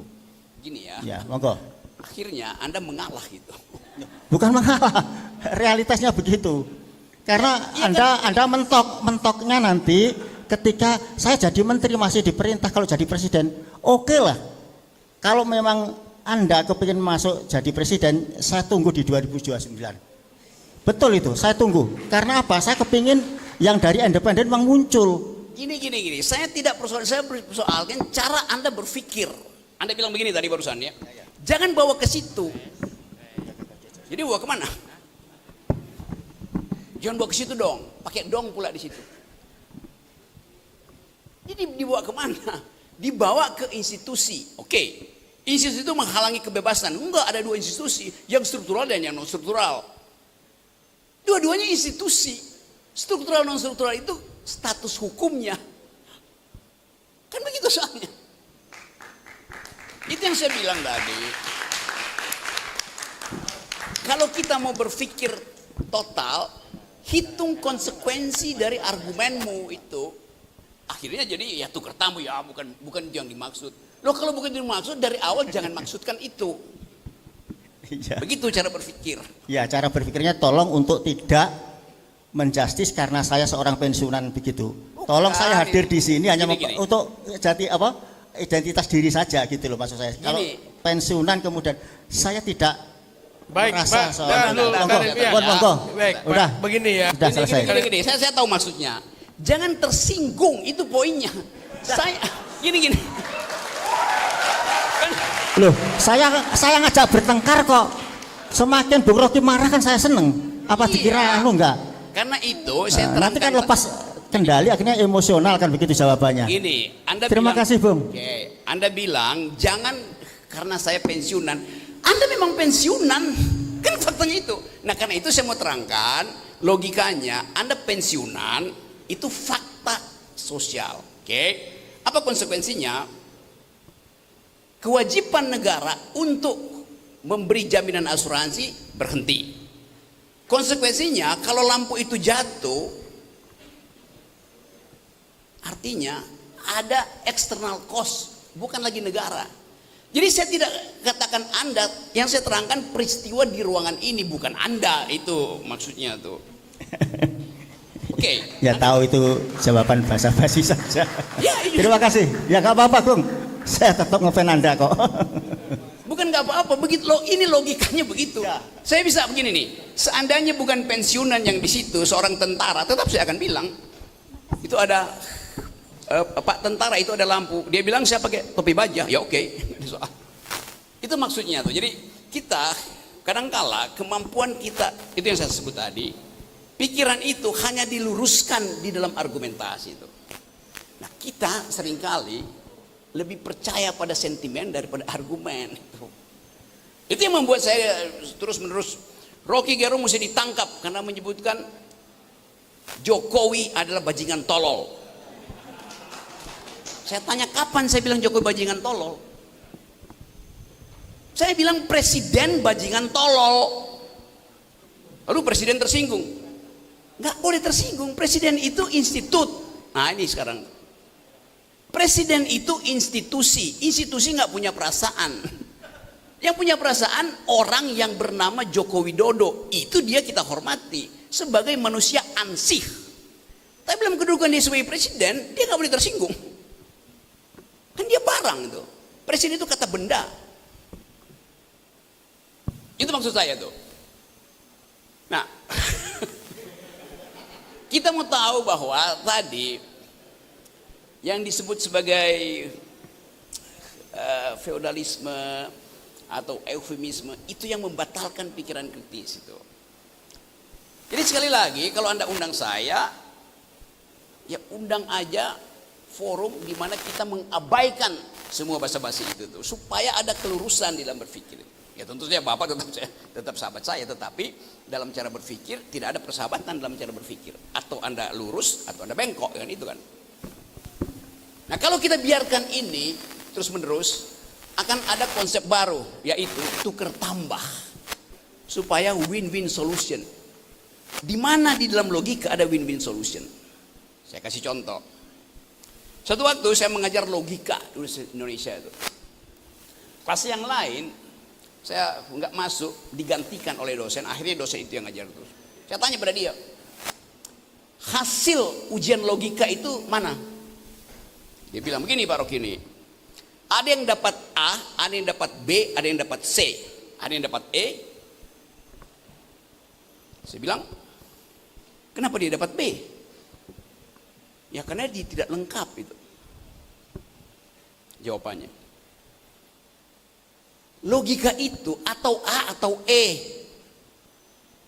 Tidak logis, kurang logis, logis. Enggak ada. Atau logis atau tidak logis. Enggak ada setengah logis. Setengah logis artinya tidak logis. Logika itu skalanya nominal, bukan ordinal. Tapi karena ada aturan di universitas, angkanya A, B, C, D, E, maka dia kasih D, dia kasih B. Dia takut untuk mengatakan bahwa mata kuliah logika angkanya cuma 2. Atau Anda A atau Anda E. Lulus atau tidak lulus. Itu yang terjadi di kita kan. Basa-basi itu. Ya B aja. Lo B artinya tidak logis. Bukan tidak logis Pak. Apa dong? Kurang logis. Kurang logis artinya tidak logis. Itu dasarnya. akar ketiga dari 8 sama dengan, yang belajar matematik, berapa? Akar ketiga dari 8. 2. Kenapa?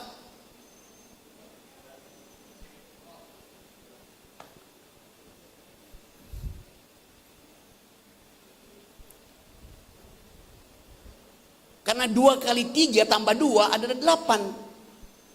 Benar kan? Benar nggak? Iya, 2 kali 3 tambah 2 ada 8. Benar. Tapi penjelasan mengapa akar ketiga dari 8 sama dengan 2 bukan karena 2 kali 3 6 tambah 2 8. Tapi karena 2 kali 2 kali 2 itu 8. Lurusnya begitu. Tapi kan Pak sama-sama 8. Ya elah. Sama-sama 8, tapi cara mendapatkan 8 itu yang satu salah, yang satu benar itu. Assalamualaikum warahmatullahi wabarakatuh.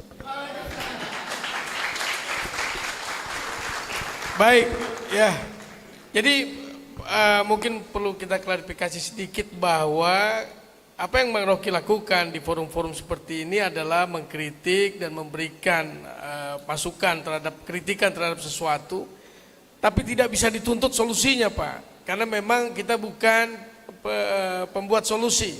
Ya, kita hanya pembuat wacana untuk melakukan suatu kritis terhadap itu, kemudian kita sendiri yang mengimplementasikannya seperti apa. Yang menarik dari pertanyaan Bapak tadi sebenarnya adalah begini, Bang Rocky, mohon maaf. Jadi di suatu negara bebas berpikir, tapi kemudian ada dogma, ternyata juga memberikan kemajuan positif. Begitu ya Pak ya? Kemudian bebas berpikir, kemudian ada juga religiusme di Arab misalkan. Akhirnya bagus juga dia. Artinya ketika bebas berpikir, tanpa agama, tanpa dogma juga tidak menjamin bahwa itu lebih baik daripada itu. Begitu Prof maksudnya? Iya, itu bagus itu. Ya. Karena ada yang disebut diskresi di dalam kebudayaan tuh. Tadi saya sebut culture matters.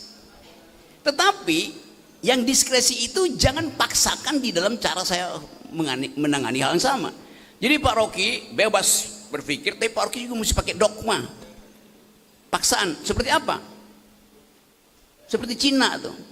Loh, Cina itu partai komunis. Kalau begitu saya buatkan partai komunis dulu di Indonesia. Kan itu poinnya begitu selalu. Jerman juga pernah begitu. Iya, saya mesti jadi Hitler dulu tuh. Itu yang saya sebut tadi, cara membandingkan itu tidak dipakai sebagai alat untuk mengukur, tapi alat untuk memaksa tadi itu. Nah, kesalahan tadi Bapak di situ, tapi nggak ada soal di situ. Itu pluralisme pikiran begitu. Tetapi kita mesti ambil konsekuensinya kan. Pakai dogma apa? Ya dogma Cina. Jangan Pak Rocky. Bahaya, pakai Pancasila. Lo Pancasila itu gagal kalau tidak dipaksakan. Kan begitu cara berpikirnya. Kan kita Pancasilais. Kalau begitu Pancasila juga bisa dipakai dogma di Cina. Ya nggak bisa. Itu problem epistemiknya di situ tuh. Nah itu yang saya sering sebut bahwa ini ya semua menteri yang ngomong ya. Kita bicara tentang bonus demografi. Dari menteri A sampai menteri B beda pengertian bonus demografi itu. Kenapa? Karena tidak ada konsistensi dalam konsep. Jadi begitu konsepnya bolong, itu pasti implementasinya rusak. Gitu. Ya, Pak Abdul Karim, terima kasih. Anda sudah memberikan satu situasi yang menarik hari ini. Yang kedua, Mbak, silakan. Perkenalkan, saya Sherly Nur Azizah. Langsung saja saya ingin mendengar pendapat Bung Rocky terkait pendidikan. Nah, sebenarnya itu negara yang membutuhkan anak-anak yang berpendidikan atau anak-anak yang membutuhkan pendidikan. Kalau memang negara yang membutuhkan anak-anak berpendidikan, lantas kenapa yang membiayai pendidikan anaknya itu orang tua? Memang ada beberapa anak yang dibiayai oleh negara melalui program KIP kuliah atau KIP itu. Nah, lantas bagaimana dengan anak-anak yang tidak terdampak oleh program tersebut, sedangkan orang tuanya itu tidak sanggup membiayai pendidikan anaknya. Terima kasih. Ya, silakan Prof, langsung Prof. Malah saya jawab karena saya udah uraikan tadi sebetulnya. Gini, PBB menetapkan bahwa pendidikan adalah hak asasi manusia. Oke.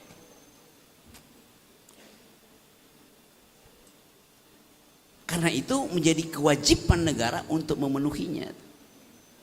Boleh nggak saya nggak mau dididik, boleh aja.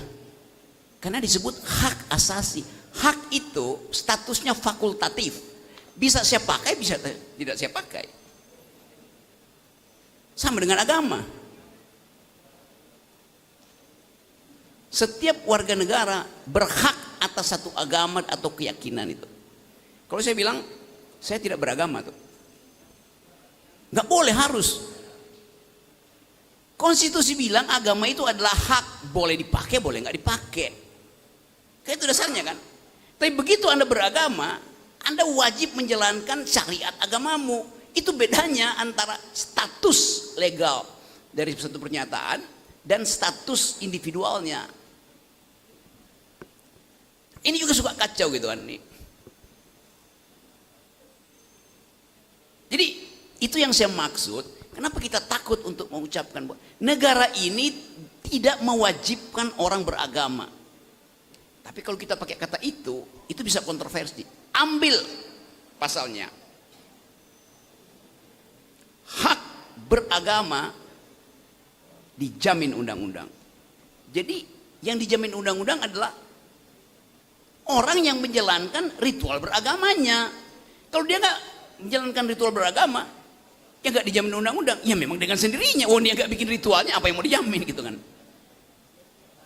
Jadi kita kehilangan kemampuan berpikir logis. Berarti Pak Rocky mengedarkan ateisme? Tidak. Saya membaca konstitusi menafsirkan begitu. Ada tafsir lain nggak? Ada apa?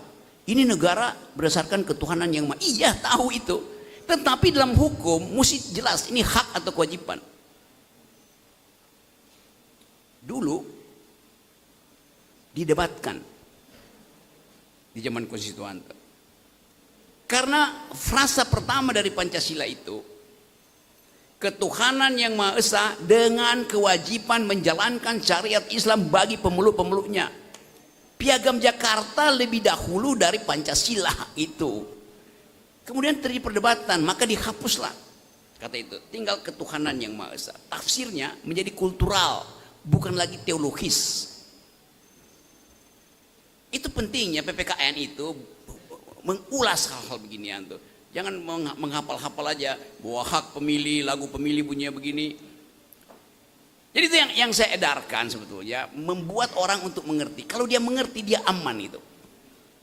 Yang bahaya, yang pengertiannya tanggung, tapi berupaya untuk mendiktekan sesuatu. Banyak kita lihat guru besar hukum, guru besar politik segala macam itu, konsepnya tidak jernih. Itu soalnya. Jadi sekali lagi tadi, saya hanya datang ke publik untuk menjernihkan cara berpikir konseptual, bukan untuk memberi solusi itu. Tapi kan nggak ada solusi, ya urusan kalian, bukan urusan saya. Kenapa? Karena saya memilih jadi kritikus, belum memilih jadi pembuat kebijakan. Kenapa nggak pilih? Waktu gini, saya kasih contoh nih. Pak Rocky dikepung saya sama Basar. Anda mesti netral dong. Itu. Jangan hanya kritik Jokowi. Kritik juga yang lain. Saya bilang, zaman Pak SBY, kritik saya pada Pak SBY lebih keras dari Jokowi. Tapi itu zaman lalu kan. Bayangin cara mereka berdebat. Kan itu udah lalu. Lo justru kenal lalu itu saya bawa sebagai contoh. Berarti Pak Rocky tidak netral. Oke. Jadi Pak Rocky harus netral. Oke, saya bilang. Sekarang saya bilang saya netral karena saudara perintah. Netral nggak saya? Saya ikuti perintahmu, makanya saya tidak netral itu. Itu yang terjadi kan? Ngapain perintah orang untuk netral? Perintah itu sendiri membuat dia tidak netral, itu soalnya. Karena itu kita percaya bahwa Seseorang membuat keputusannya dengan semua kalkulasi yang ada di dia tuh. Kalkulasi rasional, kalkulasi emosional, kalkulasi sosial. Itu yang kita sebut penghormatan pada manusia in optima forma, secara otentik. Begitu. Jadi sekali lagi, pertanyaan tadi, pendidikan adalah hak warga negara. Yang jadi soal adalah kemampuan negara untuk membiayai hak itu. Itu soalnya. Apa itu? APBN. Dalam APBN ada trade off. Ya tinggal pilih. Tapi pemerintah selalu punya dalil, punya argumen. Iya, tapi karena uang belum cukup, maka lebih baik kita bangun dulu makan siang bergizi gratis. Oke, nggak ada soal. Tetapi argumennya mesti diselesaikan. Apakah makan siang bergizi gratis lebih efektif untuk memenuhi prinsip pertumbuhan kecerdasan atau stunting? Lebih efektif mana? Memberi nutrisi pada ibu-ibu hamil atau memberi makan pada anak-anak SD? Itu tidak pernah diolah di dalam perdebatan publik. Kenapa? Karena nggak ada yang mau secara akademis mempertanyakan apa beda antara stunting dengan kekurangan gizi anak-anak SD supaya otaknya bertumbuh. Ilmu pengetahuan mengatakan setelah 2 tahun bahkan otak anak itu udah selesai.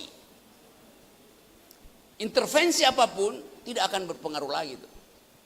Jadi intervensilah kecerdasan anak itu sebelum 2 tahun, sebelum dia masuk sekolah. Di mana? Ya kehamilan ibu-ibu itu. Itu caranya. Apakah anak-anak SD, SMP, SMA itu berguna diberi makan? Berguna, tubuhnya akan jadi bagus. Tetapi kapasitas otaknya itu tidak mungkin lagi diintervensi lewat karbohidrat. Kita mau makan nasi semua coba. Nah itu yang saya maksud tadi. Kemampuan kita, kalangan akademisi, membongkar konsep itu sangat dangkal. Takut mengambil risiko dengan konsekuensi itu. Jadi sebetulnya bikin petisi bahwa emak-emak menginginkan kehamilannya itu dipelihara oleh negara. Kenapa? Karena hanya dari rahim emak-emak kecerdasan itu dimungkinkan. Itu dasarnya. Jadi sekali lagi saya mau umpankan itu untuk jadi pembicaraan di kampus-kampus dan di semua tempat bersama dengan Pak Diki itu kita olah argumen. Jadi sekali lagi saya senang justru karena ada pertengkaran tadi itu supaya terbuka kan. Kalau Bapak ASN pensiunan tadi tidak mengucapkan sesuatu yang kontroversial, saya nggak mungkin bahas ini sedalam ini kan. Jadi penting untuk tetap bertengkar secara akademis.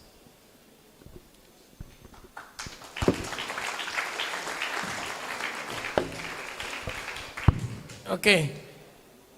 Yang ketiga, tadi bukan, yang tadi siapa yang terakhir? Buruh ya, daripada kamu demo nanti, ya kamu bicara sini. Ya, selamat sore. Pertama-tama saya ucapkan pada perempuan di sini selamat dari perempuan internasional. Semoga perempuan lebih berdaya. Saya bisa bicara di sini karena saya tadi bilang buruh. Bang Diki, kenapa dengan buruh? Apakah Anda bermasalah dengan buruh sawit Anda? Saya ingin memfasilitasi siapapun golongan yang ada di sini. Enggak ada urusannya Anda buruh atau bukan buruh. Saya kira Anda bermasalah dengan buruh sawit Anda. Loh. Ya. Siapa yang punya buruh sawit? Oh, bukan buruh sawit ya. Oke. Ya. Saya melihat tema di sini Merdeka Belajar, Merdeka Berpikir. Berat sekali. Sangat berat. Ketika saya lihat topiknya, wah, saya kuliah 6 tahun tidak lulus-lulus karena saya merasa merdeka berpikir. Ketika itu saya kuliah agama, di keyakinan saya seorang Katolik, saya bilang, kan ada ditulis, Tuhan menciptakan dunia dalam 6 hari. Setelah 7 hari kenapa Pak? Apa yang dilakukan dosen? Ya dilakukan Tuhan pada dosen saya. Apakah dia cuma ngopi melihat kita berbuat dosa dan lain sebagainya? Seketika itu juga saya ditampar dan nilai saya E untuk beberapa semester sampai beliau lulus. Nah, merdeka berpikir nih Bung Rocky ya. Kita pernah berpikir enggak? Sekali-kali kita berpikir sebagai seorang oligark. Kita mikir gimana ya caranya biar saya terus berkuasa. Ya caranya paling gampang adalah membuat rakyat saya bodoh gitu loh. Buat mereka nggak berdaya, pendidikan nggak usah diprioritaskan. Ngapain gitu loh. Sekolah dibuat mahal, guru-guru dibuat gajinya kecil. Terus pendidikan kan nggak akan berkembang di situ. Dengan gitu, kalau kita mengutip kata-katanya Chico Mendes ya, satu orang dengan pendidikan adalah sebuah awal dari pergerakan, tapi 1000 orang tanpa pendidikan hanya seorang pemberontakan. Seperti itu kan penguasa kita udah tahu di situ. Ketika rakyatnya nggak pintar, nggak kritis, ya yang terjadi apa? Ya sudah selesai gitu. Mereka akan lebih mudah mengontrol. Ketika yang terjadi pada, coba kita berpikir sebagai oligark tadi, kita gampang mengontrol, tapi kita harus kembali. Oh begitu, oligark berarti buruk. Kita harus punya pemikiran seperti itu. Nah, setelah buruk kita tahu apa yang harus kita lakukan. Berarti kita memajukan pendidikan kita. Jangan sampai kita jadi bahan bakar kehidupan mewah para oligark ini. Seperti itu. Jadi kita membuat bagaimana pendidikan. Kalau kita ngomong Ki Hajar Dewantoro, sekolah semua orang itu guru, alam raya sekolahku. Nah, di sini kita lihat, kita hanya menumpukan pendidikan pada satu titik, sekolah. Apakah sekolah ini benar-benar sudah bagus? Padahal kita tahu sekolah ini adalah kapitalisme yang licik, kata Paul Ferreira. Ya, sebab itu kita coba, ketika pendidikan yang dilakukan hanya di sekolah, ya selesai, hanya yang didapat sekolah. Sementara di tempat lain, bahkan ibu-ibu PKK, apakah pendidikannya ada di situ untuk pendidikan anak? Mereka hanya kumpul-kumpul arisan panci, rasan-rasan apa bahasa Indonesianya? Ya, bergosip, nah, seperti itu. Dharma wanita, ASN, dosen, itu harus tahu, mereka juga buruh gitu loh. Semua juga buruh gitu. Apakah di situ ada sebuah pendidikan untuk memajukan anak-anaknya? Apakah isinya cuma memasak, demo menjahit dan lain sebagainya, seperti itu. Terus yang kedua adalah hari ini kita melihat sekolah itu menjadi alat-alat kapitalisme yang licik dengan pabrik uang. Sekolah pendidikan kita terkanalisasi oleh anak orang kaya bisa sekolah mendapat pendidikan yang bagus, sementara kami di Kediri ini juga ada namanya kelas inspirasi ya. Di situ kita mengajar sehari dengan profesi kita di pinggiran-pinggiran. Saya di Jugo, Mojo. Di situ ada sekolah yang mereka masih nyeker, mereka nggak ngerti apa itu pengacara, apa itu. Begitu tidak meratanya pendidikan kita. Nah, untuk mengubah sistem ini, kita nggak bisa hanya pada diri kita sendiri, Bung. Kita harus berserikat, seperti itu. Nah, hari ini kita seperti ASN, banyak yang efisiensi dan mereka bisa berdaya apa terhadap kebijakan? Kan nggak berdaya, karena mereka sudah dari proses pendidikan yang memang terkotak-kotak tadi ya. Jadi seperti pabrik, sekolah seperti pabrik. Pikirannya satu aja. Ketika PGRI sebagai wadah guru tidak bisa memperjuangkan dan Korpri sebagai wadah PNS tidak bisa memperjuangkan, apa yang terjadi? Kan seperti ini. Terus, terkait terakhir ini, apakah kita, watak-watak feodal kita yang belum menjadi apa-apa ini tidak ada di kita? Sebagai contoh hari ini, saya melihat mengamati di seminar ini, sebagai pematik saja, saya sempat mematik di sini. Dengan adanya peserta yang ngomong, ini telat, kenapa kok telat? Padahal aturannya segaban. Kita ngomong berseminar ini dengan otak, bukan dengan anti celana jin dan sepatu, harus bersepatu. Ada yang ngomong kipas angin nggak berputar. Panitia ngomong apa? Catnya dimatiin. Itu watak feodal. Dari kecil sudah feodal. Belum lagi mahasiswa mau jadi apa ketika lulus? Apakah kalian akan menjadi oligark lagi? Itu jawabannya temukan sendiri. Terima kasih. Salam pembebasan.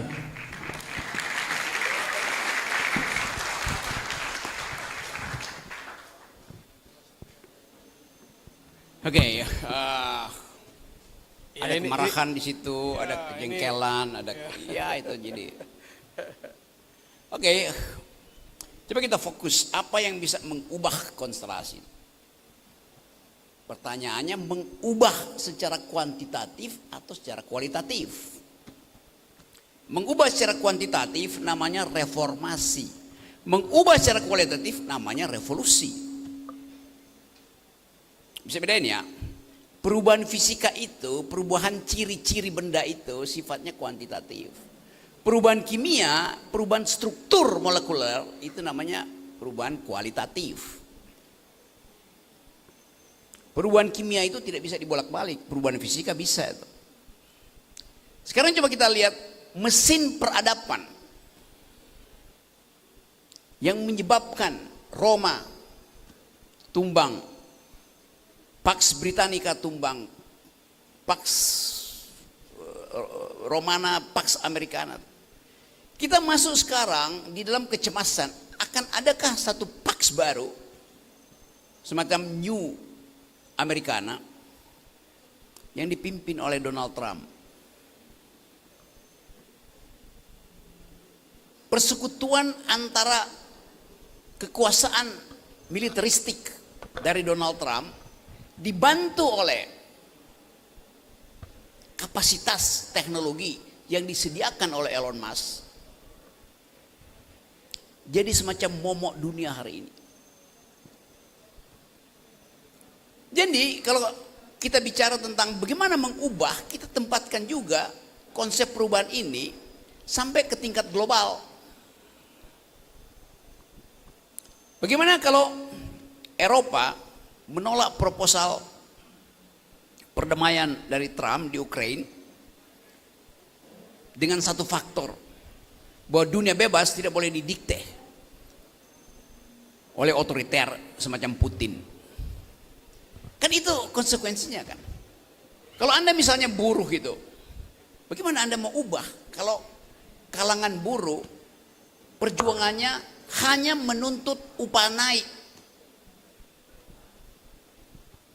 Di dalam teori itu namanya unionism, bukan liberalism. Buruh harusnya menuntut perubahan struktur ekonomi supaya alat produksi pindah pada kaum marhain, kaum proletar. Nah konsekuensi ini kan nggak mau dihitung di kepala. Kalau Anda bilang tadi oligarki ingin supaya kita tetap bodoh, nah itu oligarki yang bodoh. Mana ada oligarki menginginkan pegawainya bodoh? Ya bangkrut perusahaannya. Oligarki sangat pro pendidikan, tetapi dia kontrol jurusan-jurusan yang bisa menimbulkan harapan bahwa kapitalisme tidak akan dibatalkan oleh pendidikan.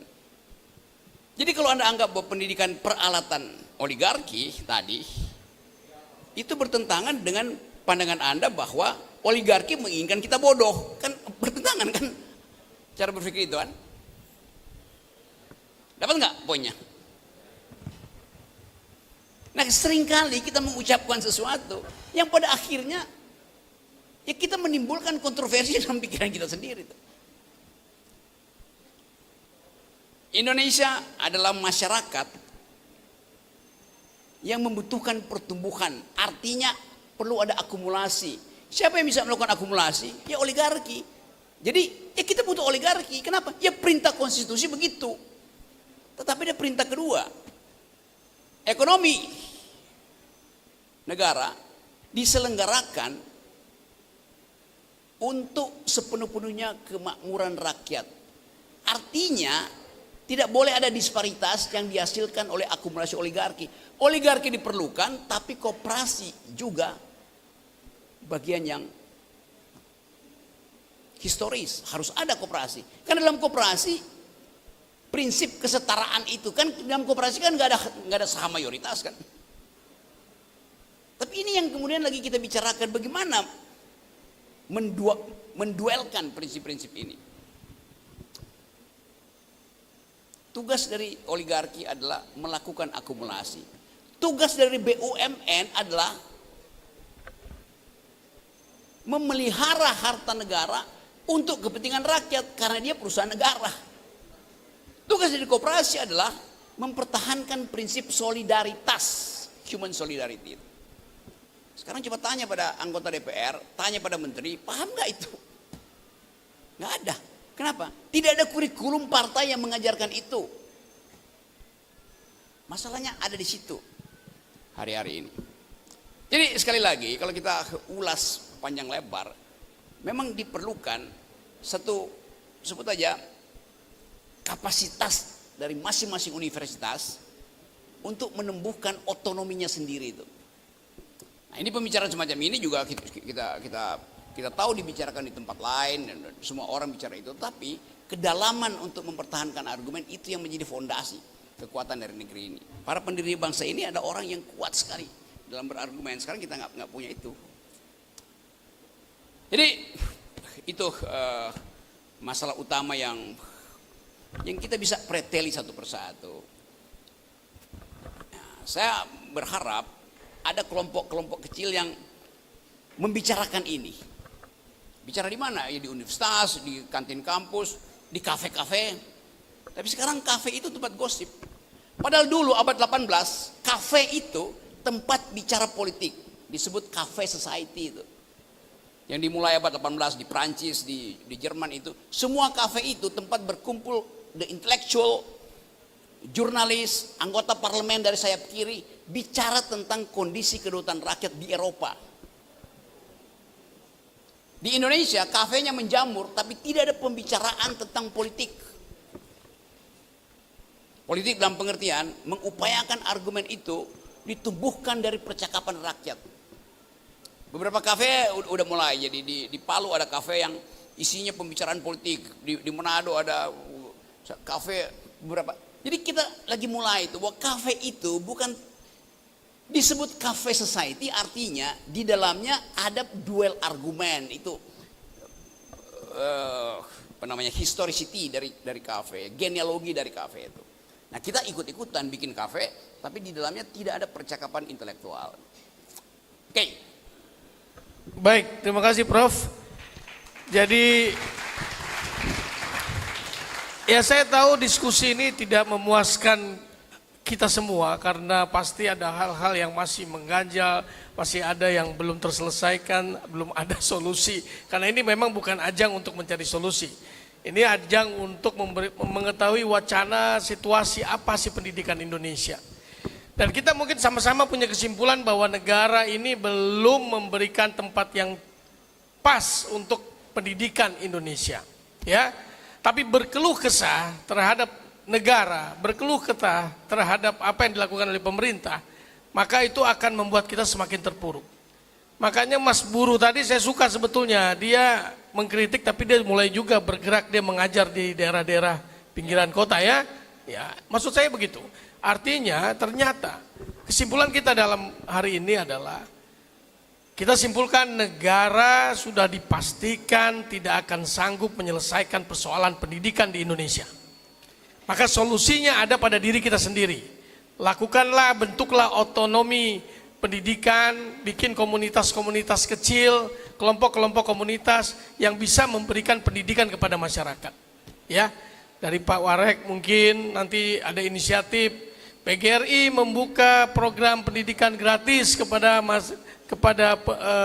masyarakat Kediri yang tidak mampu misalkan ya. Kemudian ada lagi Anda mahasiswa dari BEM bikin kegiatan-kegiatan yang mengajar di sekolah-sekolah SMP, SD di daerah terpencil yang gurunya kurang. Dulu di Kalimantan dulu pernah kita buat program anak SMA yang pintar mengajar kepada anak SMP mengajar kepada temannya anak SD. Itu program yang kita buat supaya artinya persoalan yang tidak mungkin disentuh oleh negara dan negara tidak sanggup melakukannya, mari kita yang lakukan gitu ya. Jadi bersandar kepada negara bukan sandaran yang tepat saat ini ya. Saya tidak bilang bagaimana dengan era Prabowo, sudah dipastikan hambatan utama beliau adalah budget, nggak ada uangnya. sudah dihabisin sama periode sebelumnya dengan IKN yang nggak jadi apa-apa, sekarang jadi sarang kelelawar itu. Itu di daerah saya, kebetulan saya dari sana. IKN sekarang udah jadi daerah yang sudah nggak tahu kemana ujungnya, ya. Baik, mohon maaf, forum diskusi cuma bisa memberikan Anda kesempatan untuk berdialog dengan Bang Rocky, tapi tidak bisa memberikan solusi apa-apa. Besok kami akan bertemu dengan para guru-guru honorer yang sama juga mau menangis dan mau mengeluhkan masalahnya di mana? Tulungagung, ya, di Tulungagung. Nah, jadi ya, kami pada dasarnya ingin menjadi penampung para keluh kesah para guru-guru dan calon guru-guru yang akan nasibnya tidak tahu ke depan bagaimana. Oke, closing dari Prof untuk menyemangati para guru, gimana Prof? Silakan. Oke, kita tahu bahwa tumpuan sebuah bangsa adalah kecerdasan. Darwin benar bahwa yang bertahan bukan orang yang survive, itu bukan orang yang fisiknya bagus, tapi orang yang otaknya bagus itu. Dan ilmu pengetahuan menguji tesis itu dan menemukan bahwa kecerdasan itu diwariskan melalui DNA perempuan. Jadi sumber ilmu pengetahuan pertama adalah perempuan. Karena itu rahim perempuan harus dirawat oleh negara. Tidak berarti laki-laki bodoh. Kalau Anda pinter itu karena ibumu pinter. Itu dasarnya. Kalau bapakmu pinter itu karena nenekmu pinter. Begitu. Kenapa begitu? Karena supaya kita bisa survive, mesti ada yang melahirkan generasi. Dan cuma lewat rahim perempuan generasi bertumbuh. Jadi sekali lagi, terima kasih banyak. Saya gembira di sini ada percakapan yang betul-betul bermutu. Dan saya menguraikan itu dengan bahasa yang radikal secara filosofis. Yang sering kali dihujat orang. Rocky Gerung mengajarkan sesuatu yang sesat. Kalian ikut Rocky Gerung, kalian akan tersesat. Saya pastikan hari ini, kalian akan tersesat di jalan yang benar. Terima kasih. Oke ya, terima kasih. Silakan.